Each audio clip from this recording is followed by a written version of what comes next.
Good morning, everyone. Good morning, sir. So, the topic that we choose is the communication processes.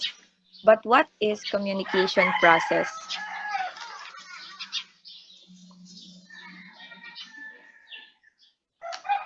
Communication process is the process of communication, refers to the transmission or passage of information or message from the sender through a selected channel to the receiver, overcoming barriers that affect its pace.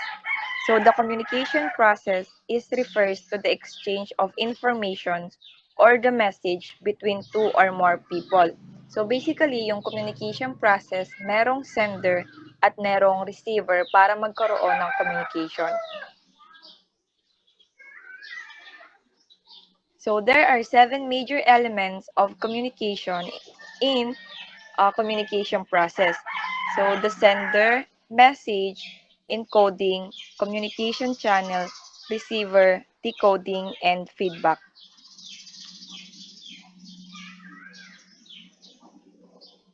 And the sender is the very foundation of communication process, laid by the person who transmit or send the message with the intention of passing information and ideas to others is known as sender or communicator.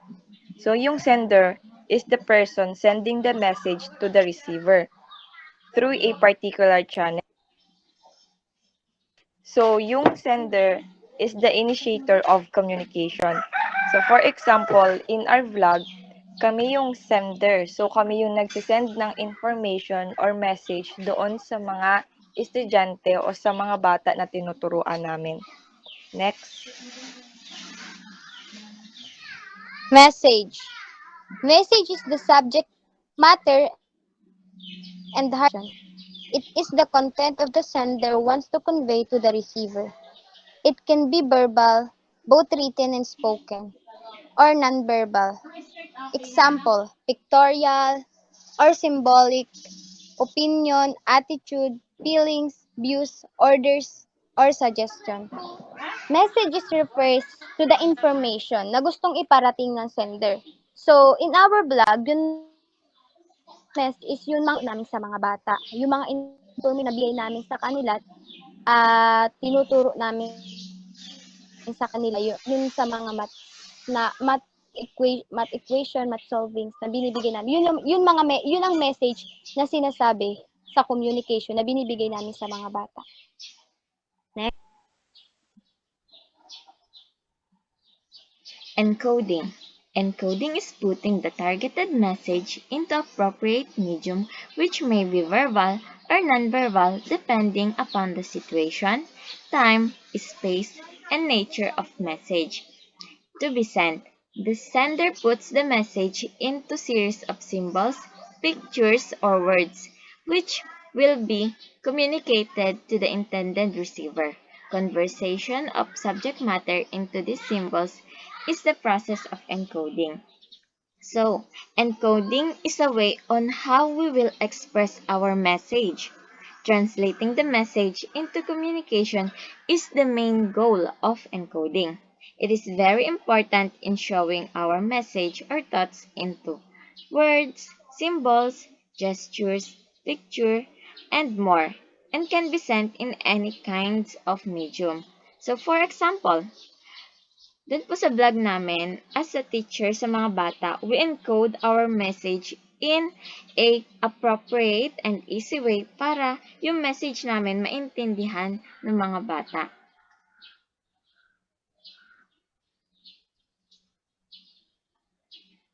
Next is the communication channel.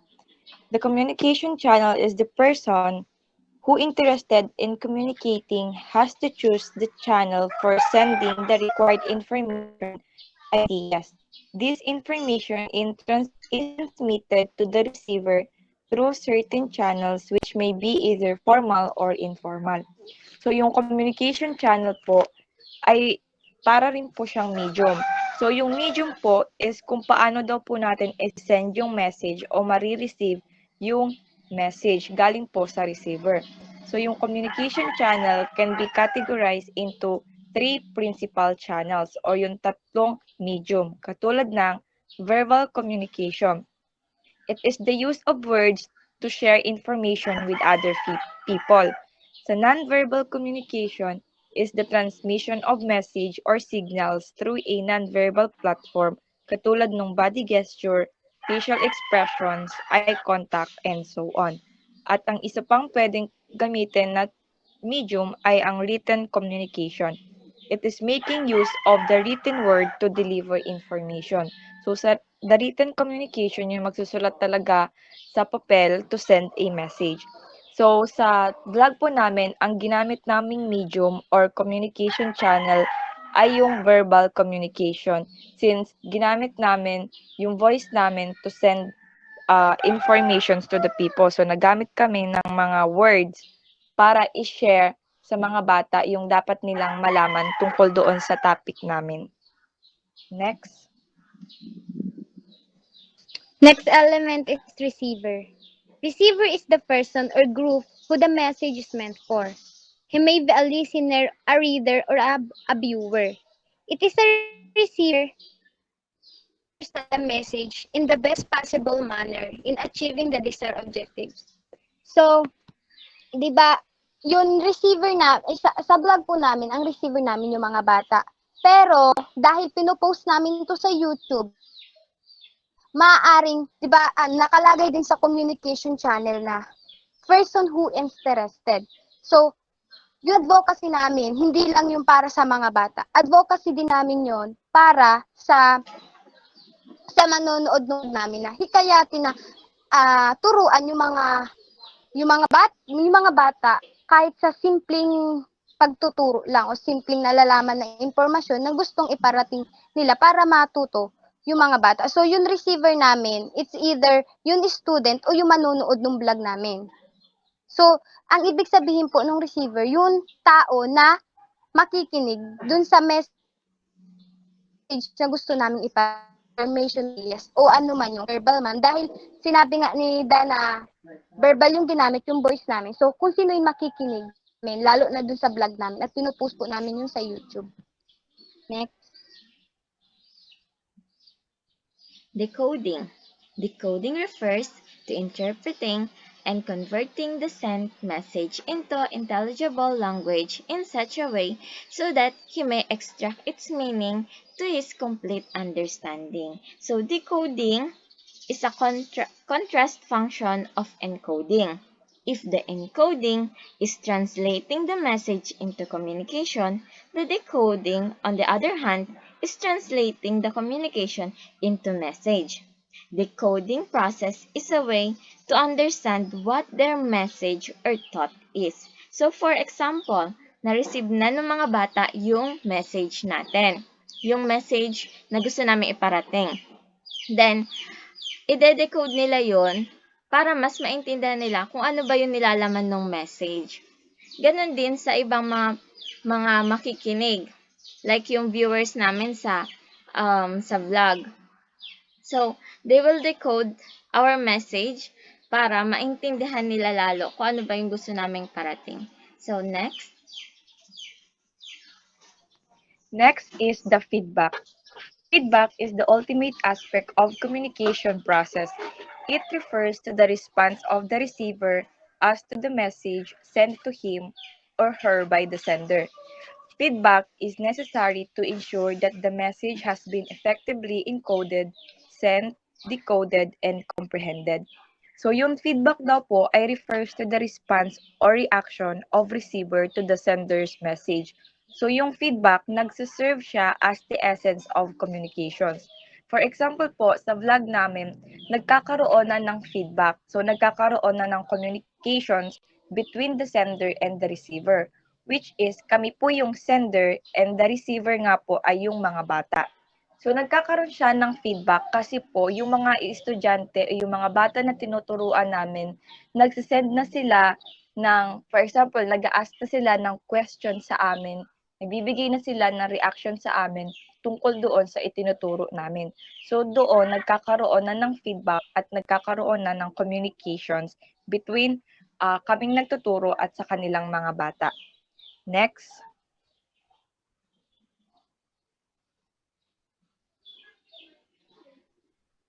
Next, In communication process, there has a three models of communication. The three models of communication we will discuss are the transmission, interaction, and transaction models. Next. Transmission model of communication. The transmission model of communication describes communication as a linear, one-way process in which a sender intentionally transmits a message to a receiver. So transmission model of communication happens only to communicate from one person to another without any feedback yet. So for example, as you can see in the illustration, we have a sender and receiver. The sender will send the message to the receiver, but before they send it, they will first encode the message into communication and then send it through channel. When the communication is received by receiver, the receiver will decode it into a message so that they will understand what the message is. So the noise in the illustration are just a barriers that may encounter through communication. For example, yung background sounds namin sa YouTube minsan meron tilaok ng manok, sipol ng hangin, at huni ng ibon. So, um, isa pang example niyan, doon sa vlog namin, we are the sender, kami yung nagtuturo.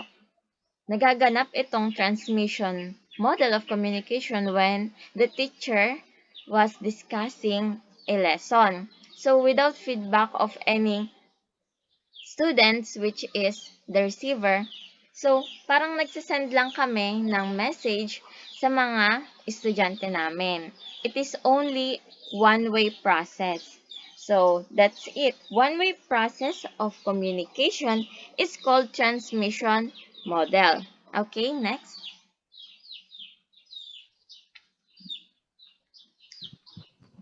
Next one is the interaction model of communication.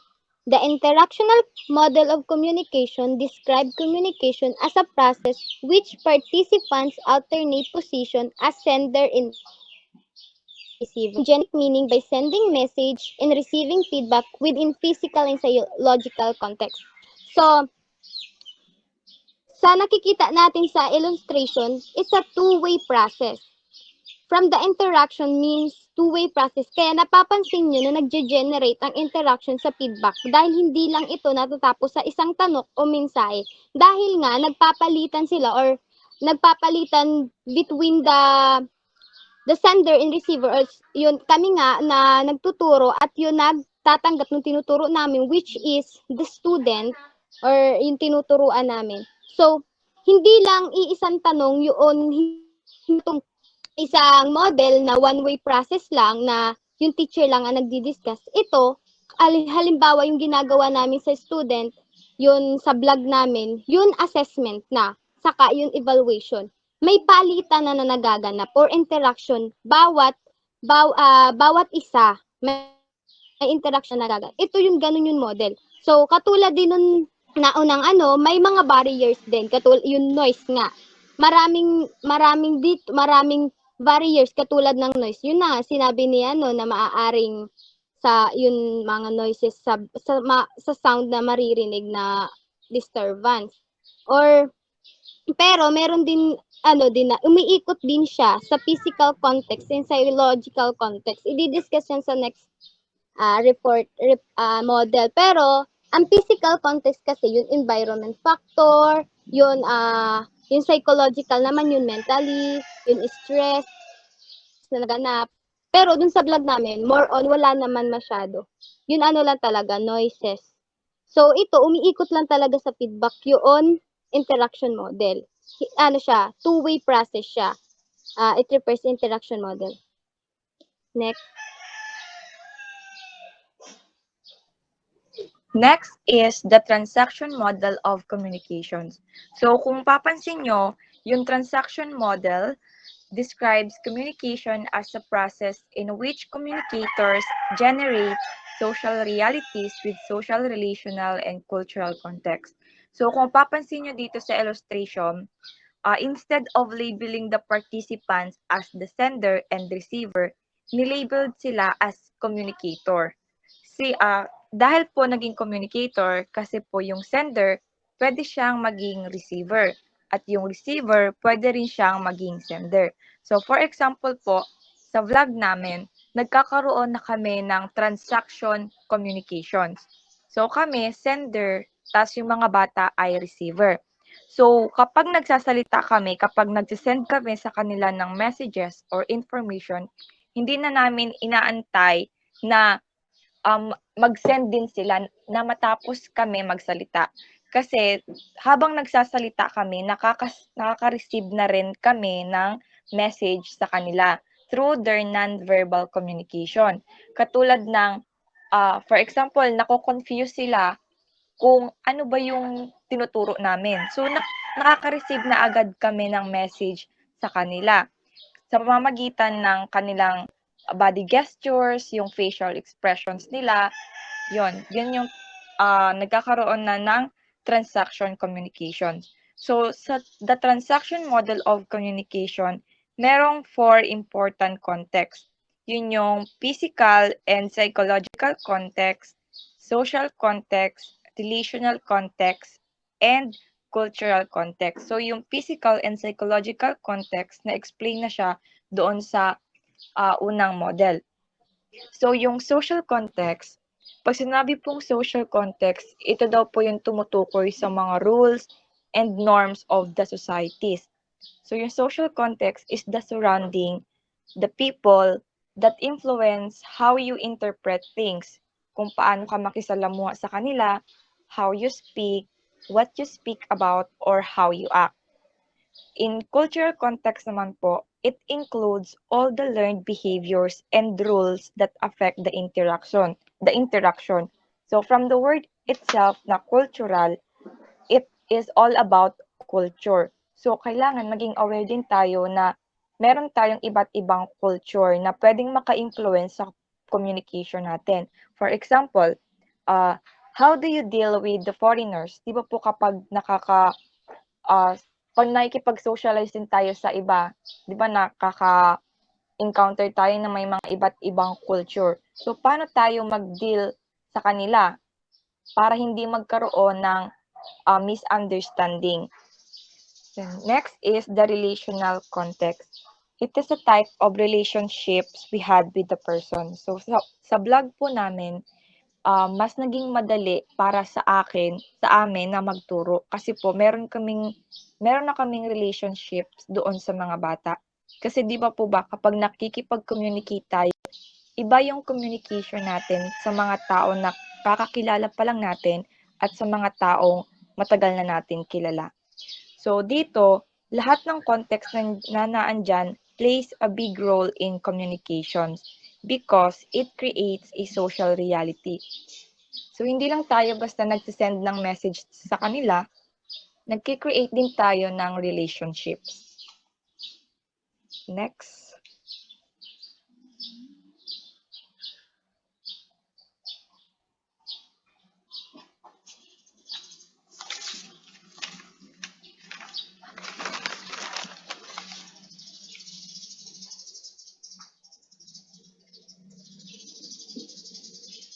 So in addition, the basic principle presented in communication processes are principle of needs and process. Principle of needs because we need this to communicate to others anytime and anywhere. For example, from our blog, we need communication to interact to the students, to have understanding and teach them appropriately. Moreover, principle of process, communication is a process. That's right. As we discussed earlier, it shows that communication has a process that is very essential. And the particular function of communications that applied in our vlog is the rhetorical tradition. So since we are the speaker, ang pinagkaiba lang po namin ay we are the speaker in a way of teaching. So we use our voice to teach children in learning mathematics. So we use that type of communications to influence and to teach students to genuinely love learning mathematics.